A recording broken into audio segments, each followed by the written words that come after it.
Hi everyone, welcome to our second stint of lockdown. We've been fortunate enough not to have a lot of issues over the past 12 months, close enough, or 9 months. But we're back at it. So today I'm going to try and just run through just a series of movement drills.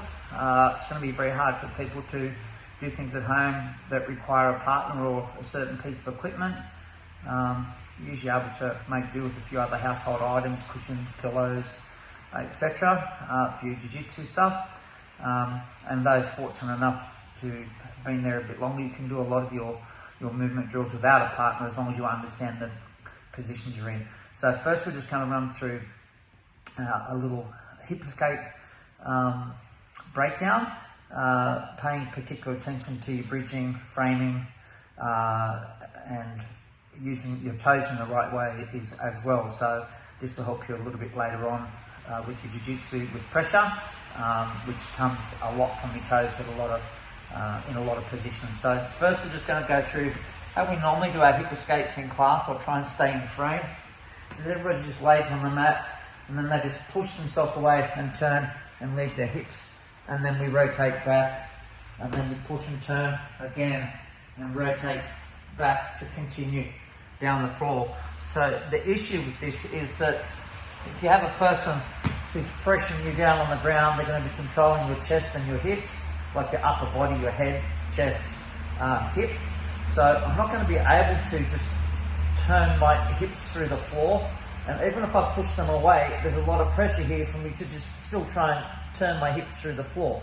So we're just going to go through the drill a little bit to start and break it up. And first what we're going to do, if the person's to the camera side of my body, I'll have my frames in, one down near the hip, and that's where we're caught with their head control. The other one will be at their shoulder and pressing against their face or their neck, depending what grip you have here. So we're just going to do a little bridge, look to that side, still bridge high, and push my hips away. And then we'll do the same the other way. So hands in, pull, I'm going to bridge and push my hips away. So just going through this motion here, it's allowing me when I come up to actually turn my hips towards the floor, because it creates some space underneath my hips. Without this space that's happening here, there's no way I'm going to be able to just turn my hips through the ground and pressure away from the person, which is what we experience a lot in the roll. So the best that I could say, when we do these drills up and down the floor for warm-up, that they serve a purpose. They're not just for warm-up. So we can go down the floor, just swish, swish, and be the first one to the end of the floor. But if we start bridging and pushing and turning when we go, then we're going to have this as a natural reaction and movement when someone's pressuring us. So again, too, your frames are creating an angle. You're not just bridging up. If the person's on this side, you want to get them to this side. So if I just press up, what comes up must come back down. So just go up. As soon as I come back down, they're going to be back down on top of me. And my frames aren't really going to help a lot here. So what I'm going to do is make sure I bridge, like I normally bridge up to do a bridge and roll. Turn away. Now if they come back down, they're going to be coming in, not coming down.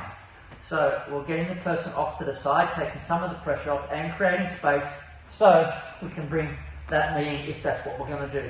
The other thing I want you to watch is what I do with my toes.